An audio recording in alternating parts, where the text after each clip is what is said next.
And we're going to welcome, again, Michael Shvartsman, who works at the U.S. Chamber of Commerce. Thank you. Just to kind of get us more on the topic of where we already are. So I've been in Washington, D.C. for a year and a half. I served as a volunteer in the Republic of Georgia for 2 years with Kristen. Kristen is currently working here at Peace Corps headquarters in the Office of Innovation. And in the Peace Corps, we were both organizational, youth, and individual development volunteers. We worked with non-governmental organizations, NGOs. My organization was a radio station, and I helped them develop policy or projects. One of the more interesting projects was setting up a website and an internet feed for our radio station, and actually video broadcasting our radio programs to folks in our community, as well as those that have relocated but are still invested in our community. And now you're at American University for your master's in public administration? Yes. There you go. Right now I'm getting what's called an MPA, and the whole purpose of the MPA from a managerial standpoint is to figure out, as future leaders of the public sector, what activities or initiatives we are going to pursue and how we can implement those activities or initiatives most efficiently and with the least cost associated. That's basically the MPA in a nutshell. And for those that are interested in future careers with federal government, state, local government, even nonprofits, because more so, like in today's world, they really have a huge impact on what the government does and for whom it does its activities, then an MPA could very well be a worthwhile pursuit for you. But I'm also getting a graduate certificate in international economic relations, and this is really a result of one of the internships I had last summer, which was working with the Department of Commerce. The Department of Commerce in Washington, D.C. is divided into 12 bureaus, so it already sounds bureaucratic in that manner. And the one I worked with is probably most active internationally, which is called the International Trade Administration. And it's really their role to shape international trade and finance for the U.S.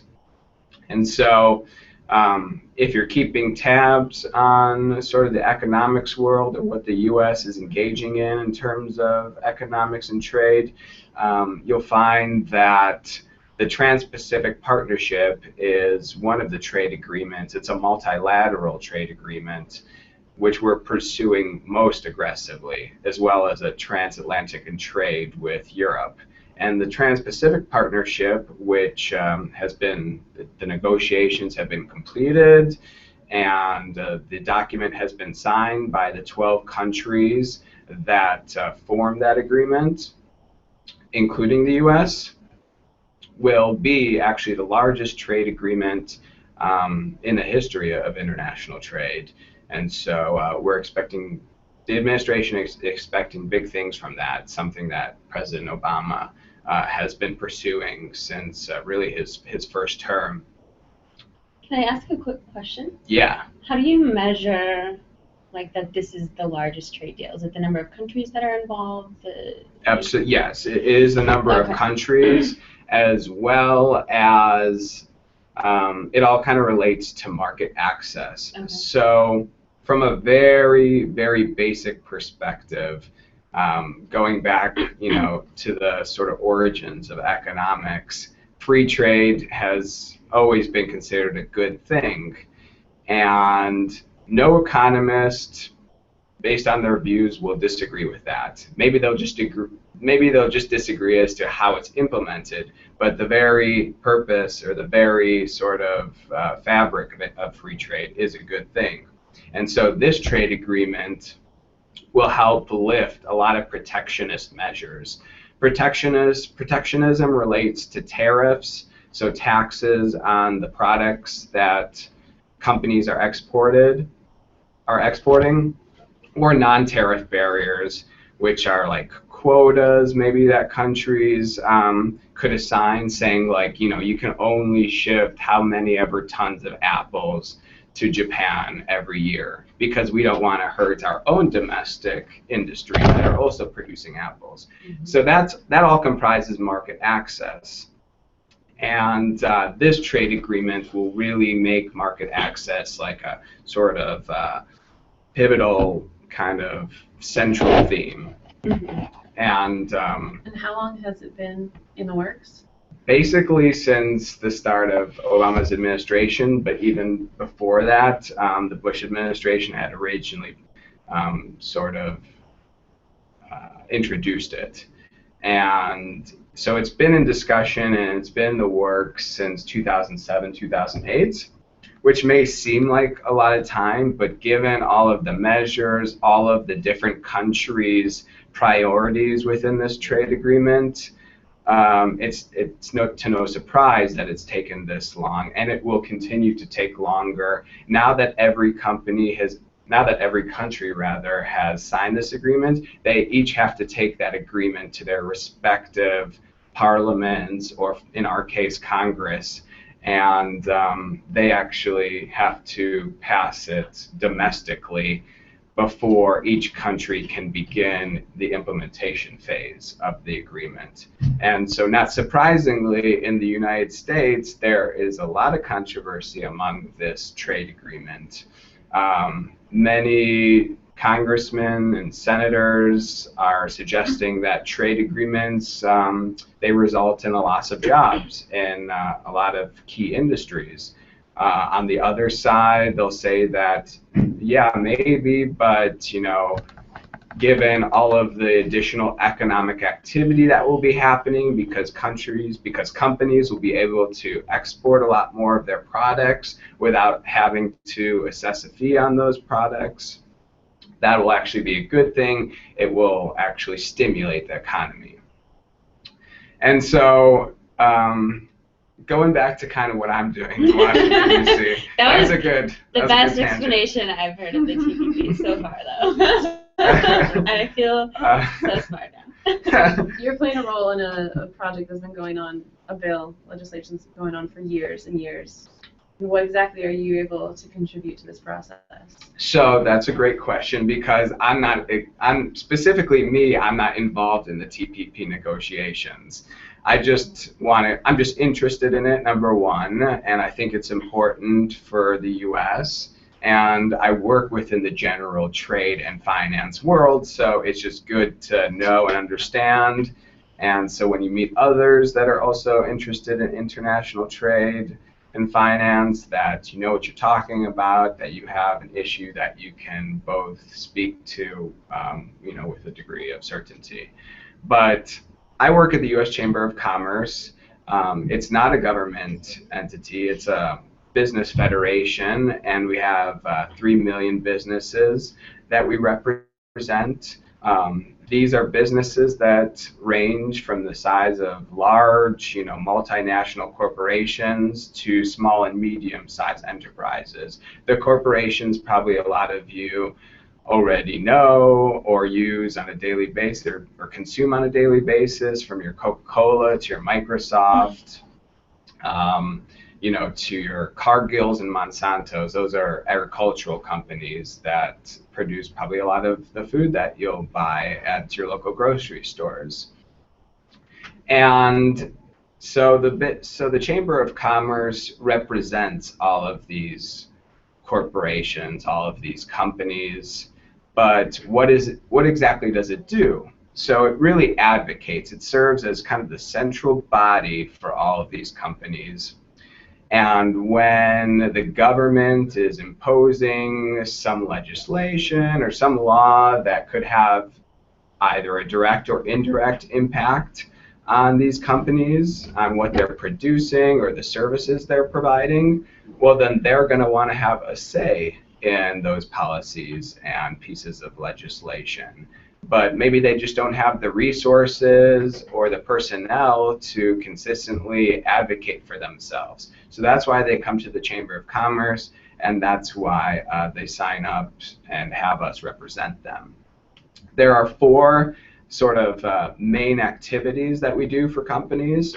One is to influence U.S. policy, so kind of what I was just talking about in terms of the TPP, the Trans-Pacific Partnership. We recently, about 2 weeks ago, we sent out a press release and basically indicating that we support this trade agreement. No trade agreement, is perfect, but that this one will strengthen the competitiveness of U.S. companies. The second role that we provide for U.S. companies is advising them on how to avoid risk, especially companies that work internationally.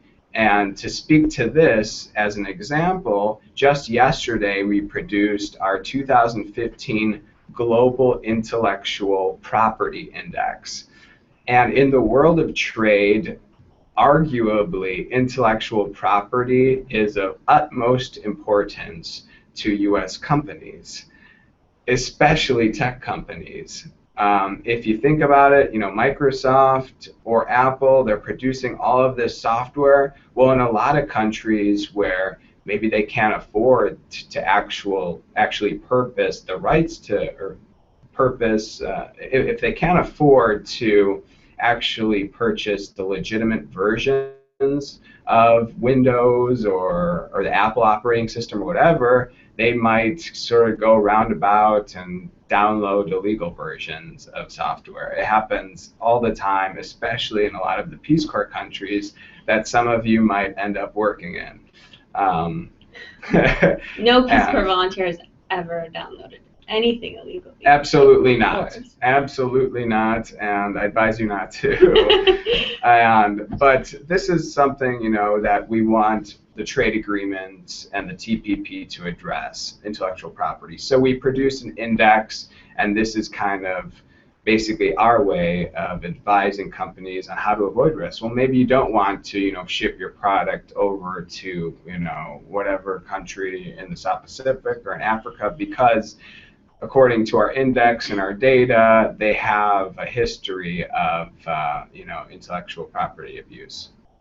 Our third key activity that we perform for companies is to lobby foreign governments to support U.S. business.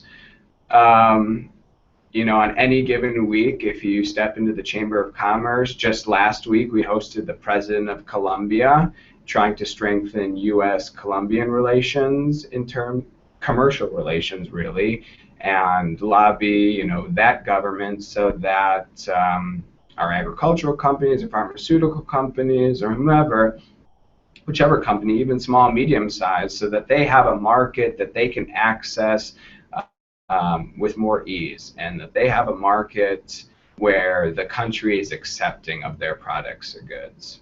And historically, those economic relationships have been a good doorway towards better relationships in other fields, right? Absolutely. It's interesting, Kristen, you say that because this has really been one of sort of the foremost guiding principles of the Obama administration. It hasn't oftentimes been disclosed, but President Obama really sees international trade as a way of opening relations and a way of strengthening relations and a way to build up foreign policy in a really constructive manner. International trade has been at the forefront of the Obama administration, and will continue to throughout the rest of his year in office. But something that hasn't necessarily been communicated a lot through the media, but is important to know. That's why when you see things such as like sanctions on Russian entities or businesses, or sanctions on Iran or sanctions on Cuba, these are economic sanctions, and although those countries may have undermined the U.S., in previous instances through war, conflict, or some means, to actually take an economic action. It may seem like it doesn't mean a lot, or maybe it's a passive aggressive move, but it has ramifications on U.S. business, and it makes U.S. business less competitive in those regions, which just makes maybe another country like China, who exports a lot, more influential in those regions. Just something to keep in mind. And then the last thing, which I guess I'm sort of communicating myself right now with all of you, is education. And that's sort of the last pillar of the Chamber of Commerce, to really provide a space, provide almost an informal university to our companies, where we can bring in either leaders from other countries, or we can bring in officials from the federal government to talk about their economic policies. We can bring in World Bank representatives, or representatives from the International Monetary Fund to talk about their activities. They're always, engaging around the world, loaning to countries, investing into countries, and talk about their policies in all of those countries, so that our companies can be better informed, make more educated decisions, and ultimately, of course, be more competitive. And I suppose maybe I'll stop there, but just to mention that although I work at the Chamber of Commerce, I should have probably started with this. All of the views are certainly my own, but in terms of informing you on its policies, on what it does, that's certainly open for your information, and I hope that you do take from this and learn a little bit more about international trade, or U.S. commercial policy, commercial relations. It's really fascinating. I think there are a lot of career opportunities for you in this realm. I didn't actually know about it myself. I knew very basically that international trade exists, and that we do export and we do import. It's just kind of like I think it's George Costanza in Seinfeld's like, I'm an importer, exporter, or whatever. He's trying to cover up a lie. But yeah, you kind of know the very, very basics, but it gets more complex, certainly, as you dive into trade agreements, commercial relations, economics. And if you're not afraid of the numbers, or even if you are, it's from an international perspective, it's one of the sort of focus. It's one of, I guess, sort of the branches of IR, international relations, that can be overlooked, but there are plenty of career opportunities within. And what kind of background or skill sets would potentially undergraduate students need to find themselves work in this arena? Yeah. So you're going to want to get yourself started, if you haven't already, in basic economics, being microeconomics, supply and demand, to macroeconomics, international trade, inflation, interest rates, central bank policy, all of that. I can't say I'm an expert in it myself, and you don't necessarily have to be an expert in economics to work for the Department of Commerce, or the Chamber of Commerce, or USTDA, which is the Trade and Development Agency. There's actually 8 or 9 trade-related stakeholders within the federal government, and that's just the government itself. If you think about all of the lobbying groups, there are a lot of places, both in DC and outside of DC, that you can work in that focus on trade. So going back to your question, I would start with micro and macro, and if you find both of those subjects interesting, then explore international economics and international political economics, because there's always, politics that's sort of intertwined within economics, international as well. And So to continue on with that line, we have the direct question, Yeah. how can I get an internship with the Chamber of Commerce is one of our viewers' That's a questions. great question. That is a great question. And I think you have a good answer for them. Yes, this is the Chamber of Commerce or the Department of Commerce. It doesn't Chamber really. of Commerce. It doesn't really matter. So the Chamber of Commerce is a business federation, a lobbying group, whereas the Department of Commerce is part of the administration. It's one of the federal agencies. They're doing a lot of the same things, but whereas we're representing businesses, so is Commerce, but first and foremost, they are representing U.S. policies, the policies of the presidential administration, so of the Obama administration right now. And if you want an internship, I suggest you come to Washington, but you don't have to apply necessarily from Washington. So you can go to uschamber.com and find internships at the Chamber of Commerce. With the Department of Commerce, they might have internships. That would be commerce.gov on their website. But if they don't, I believe Kristen should actually probably send you my contact details at some point. And so if you don't find things online or you can't track something down relating to your specific region of interest, then feel free to drop me a line and or look me up on LinkedIn, Michael Shvartsman, and I'll be happy to point you in the right direction and find somebody you can connect with. There's a lot of stakeholders focusing on trade, Chamber of Commerce and Department of Commerce just being two of them. Great. We'll definitely make sure we share those links with you. Mm-hmm. Yes. I have a question, Yeah. if you don't mind. No, and sort of on behalf of many of our interns who are, very interested in like social justice and human rights, and that definitely influence like their desire to work for the Peace Corps.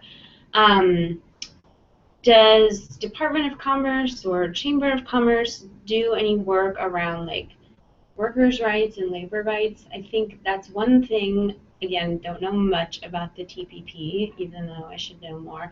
But one thing that I heard mentioned was like negotiations around protecting workers in, Southeast Asian countries. Can you speak to that a little bit more, and what do you all do there? So within the realm or the framework of protecting workers' rights and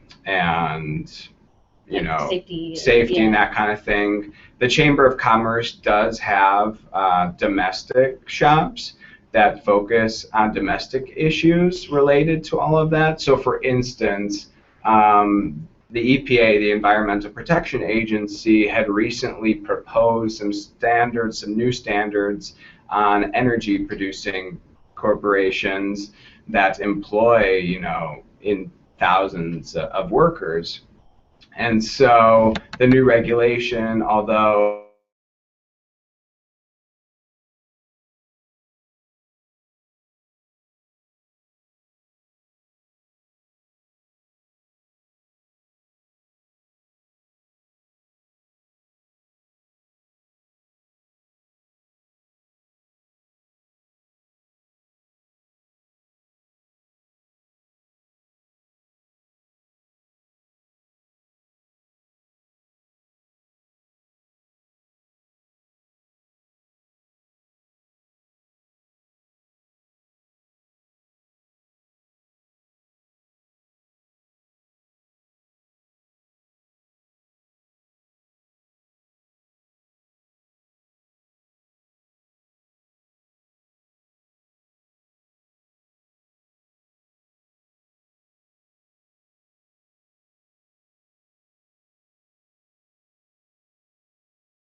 Great.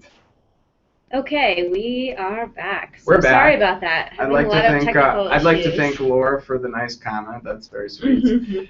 And so maybe where we left off is that there was a new EPA regulation, and that certain energy producing companies have to meet these new heightened regulations around global warming and carbon producing kind of stuff, but that it was going to undermine a lot of these companies and they would ultimately have to lay off workers. And so when the Supreme Court deemed that it was actually unconstitutional for them to implement this new legislation, this new regulation on companies, well, the Chamber of Commerce actually applauded it. And so, not to say that the environment is not like worthwhile and that companies should not be reducing their carbon footprint. Just me personally, not even representing the chamber, I think that's valuable, and I think that we should. I think global warming is a risk. But whereas sort of my view is that it'd be great if not only we find a way to reduce our carbon footprint and reduce the risks of global warming, but we do it in a way that doesn't undermine U.S. industry, where like we do it in a way where we incentivize companies to produce more energy efficiency, where we incentivize companies to implement or innovate their headquarters or their different factories around the states to be mindful of energy efficiency and actually use more efficient sources to operate their businesses. That would be ultimate. That'd be the best. And so that's just one example of how the domestic shops work with companies and how they're kind of looking out not only for the rights themselves, which is important, they'll also advocate for that, but also just to advocate for jobs. I think really the fundamental pillar of the Chamber of Commerce is more jobs for U.S. citizens, and we believe that the private sector is really it is the only sector which can be most efficient, which can provide the most number of jobs, and that's kind of what the Chamber stands for. And internationally, in terms of social justice and workers' rights in other countries, so a part of it is mentioned in the trade agreements. Mm-hmm. So, like, if all of a sudden we're exporting, we're a huge exporter of wheat, for example, and of corn. But there are also Southeast Asian countries that produce their own corn and wheat. And so if all of a sudden we start exporting our corn and wheat, well, then that's making that market in that Southeast Asian country more competitive. And maybe we can offer our corn or wheat at a substantially lower price than that Southeast Asian company can, or that Southeast Asian country can, and their companies.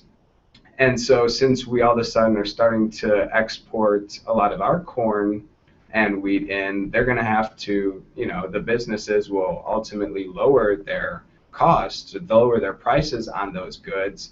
It will undermine those industries in those countries. And so this is partially what the trade agreements also have to include, or what other countries might want in the trade agreements themselves, is to make sure that their necessities, that their their industries of vital importance to them are not undermined. Because if they are, and all of a sudden we're sending all this corn oil and wheat in, and they can't produce anymore, well, then their workers are ultimately going to be out of jobs themselves. Mm-hmm. In terms of rights, I think just from a broad sense that we support workers' rights, and the trade agreements also address that mm-hmm. component. Mm-hmm. For the U.S., it's it's of great importance, because we don't want workers in those countries to face consequences. We don't want to see countries promote child labor, right, or imposing harsh, stringent labor laws on their people. So the trade agreements also mention that there must be um, fair rules for workers in all of these either developing or developed nations. Mm-hmm.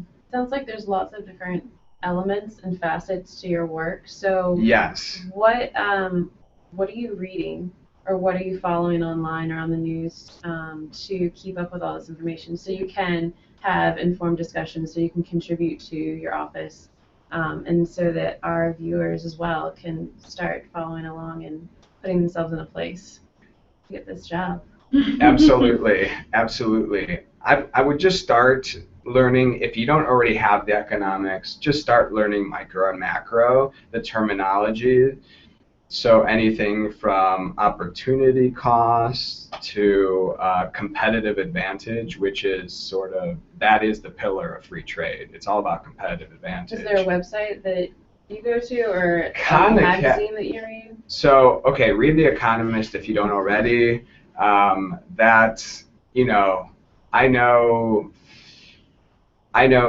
undergrad interns at the Chamber of Commerce that read The Economist, and then I know seasoned professionals in their 50s and 60s that have written books on economics that still read The Economist. And to be clear, The Economist is not just about economics, but it's true. It does a fantastic analysis of a lot of topics, especially economics. Yeah. It's true.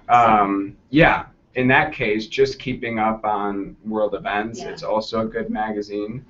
But I wouldn't limit there. Something. So I don't want to say like read the Financial Times, read the Wall Street Journal, read the New York Times. It's all good and fun, and maybe occasionally they'll have good articles, but it's not my job necessarily to tell you that you should read this publication versus that publication. But I would, first and foremost, so the region that interests me the most is Russia, Ukraine, Georgia, where we served, Kristen and I, we served in the Peace Corps, and really the republics that make up the former Soviet Union. That's the region of interest to me. And so something that I start the day, and I know that I want to continue to work on this region and continue to be able to work with either embassies here in DC from those countries, or maybe go over to those countries. Maybe I'll have business opportunities in those countries someday. So what I do every morning is I will just open up Google News and I'll type in Russia or Ukraine or whatever countries that I am most interested in or are in the news the most these days, and just browse through like 3 or 4 pages and pick out the articles that I think I might find most interesting. And the authors of those articles, sometimes they're coming from the Wall Street Journal or the Financial Times. And sometimes those stories are interesting, and sometimes they're just mostly, they're just garbage. They're crap. It's funny. And but other times I'll pick up like a story in, I don't know, Reuters or Business Insider, and it's somebody that's presenting me a story. They've just spent 2 weeks on the border of Russia and Ukraine, and they're analyzing like what the commercial relations are, given that there's just a river that sort of dissects the border there.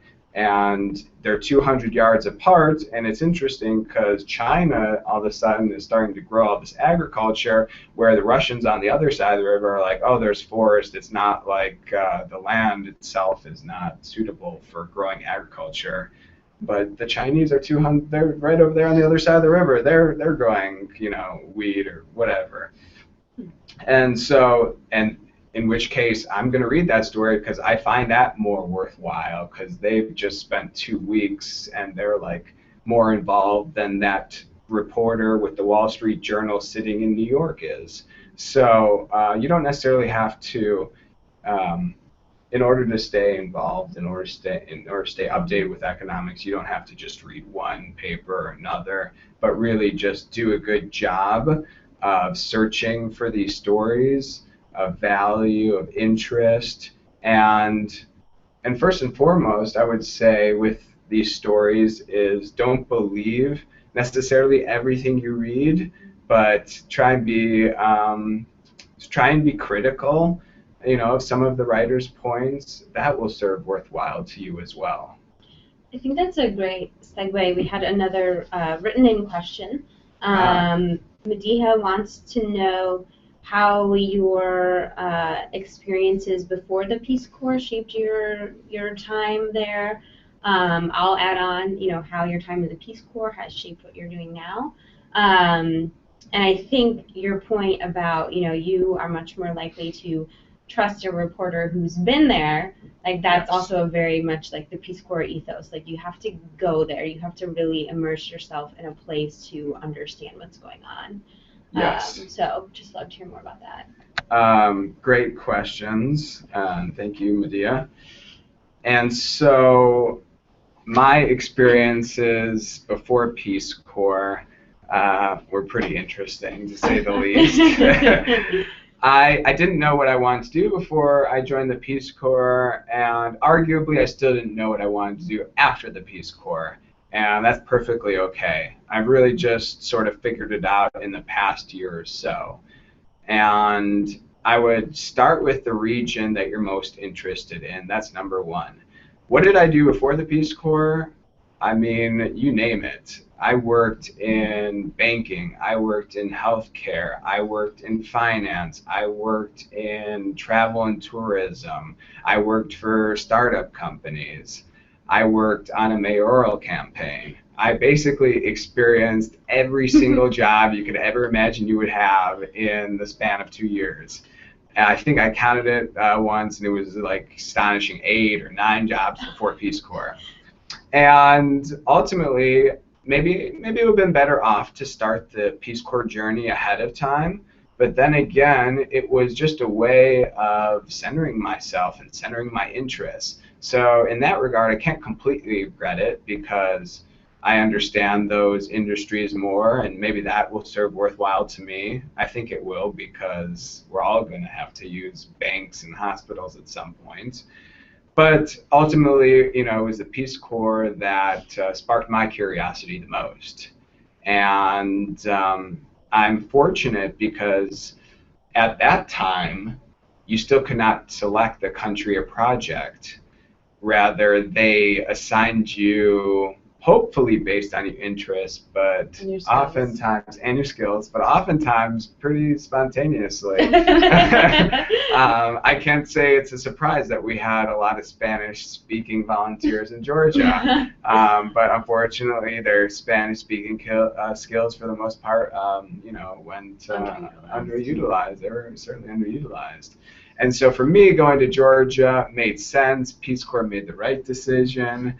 And that's because I spoke Russian, and they sent me to a region in Georgia where the community members predominantly they speak Russian, and so that helped me understand the former Soviet Union and a lot of the republics, with the exception of Russia, that continue to kind of perform economically weak. And a lot of these countries, they're still kind of dealing with the blowback from the fallout of the Soviet Union, because that was a time where economics was centrally planned. It was really more, in terms of the economic system, it was really more socialist based. And people didn't have a difficult time obtaining jobs, but at the same regard, maybe they were lining up, for their food, and, times a lot of those stores would run out of the food. But now it came to a point where it was turning into, a free market at the end of the Soviet Union, and people didn't know where their next job was going to be found. They had great educations, and they continue to. In fact, these are some of the most highly educated people in the world. A lot of these citizens of these former Soviet republics, Georgia, Ukraine, Belarus or Latvia, whatever, they've got incredible educations, yet they're so underutilized. The potential, for human capital there is really high, and yet because a lot of the privatization efforts and the efforts to go from a centrally planned economy to one of more free market-based principles was not efficiently sort of transferred or implemented, is the primary reason why those countries continue to struggle. And if I hadn't, spent time there, I would maybe still be able to tell you what I've just told you, but I wouldn't have that human perspective. I wouldn't see it with my, very own eyes, and I wouldn't have actual experiences to attribute all of this knowledge to. Mm-hmm. And that will be of vital importance to you if you join the Peace Corps, because when you come back, somebody like the Chamber of Commerce or the Department of Commerce, maybe they'll like that you have an economics degree or you have an MPA or you got a BA, whatever. Everybody has those, but you're one of a select group of people that served 2 years implementing this project with these leaders and actually helping in some manner, in some form, strengthen the economy. It could be through English, training. It could be through organizational development. It could be through some kind of agricultural-based project or health-based projects. All of these activities, all of the projects that Peace Corps is involved in some fashion or another, it helps strengthen human capital. And human capital is the driving engine of an economy. That's what I have to say about that. Awesome. Thank you so much. Well, we're almost at the end of our time here. Can I ask you one last question please. from the audience? It's an easy one. Well, okay. Hopefully. I just want to know what the favorite part of your job is with the Chamber of Commerce. The favorite part of my job is that I've gotten to a point where I can finally develop policy or help develop policy in some manner. And I feel like every job prior to this, maybe with the exception of Peace Corps, was really operations focused or customer service focused. Whereas this is like the first legitimate experience, professional experience of mine where I feel like I'm developing policy. Just to give you an example, recently I proposed to my boss, hey, I'm doing a paper for my master's program and it's going to be focusing on Russia and the Russian government's economic development policies. But do you agree that I should focus on Russia? Maybe I should focus on Kazakhstan or some other country that seems to have booming, oil industries. He said, no, actually, I think Russia's a great idea, and not only that, but, just to add to your benefit and your education, why don't we host a conference on the Russian economy for our members? And so all of a sudden, and this just happened a couple weeks ago, not only am I writing the paper on the government's economic development policies, but we're going to together host a conference with, a distinguished panel of economists and scholars and research groups on what does the Russian economy mean today. It's been 2 years since the U.S. imposed sanctions on Russia, economic sanctions, because of their activities around Ukraine, mostly, along with some other things. And that's had ramifications on their economy, but so have oil prices, and so has, a strengthened dollar. And so we really just want to get at the heart of it and try and determine what is the Russian economy today. And so all of that involves research and talking with people, having meetings with economists, and really thinking hard, taking a step back as kind of, as my supervisor always likes to say, just to kind of think for a second exactly what you're aiming for and how you want to develop this conference and what research and what trends and issues should be at the forefront. That's all kind of policy related, and that's what I enjoy the most.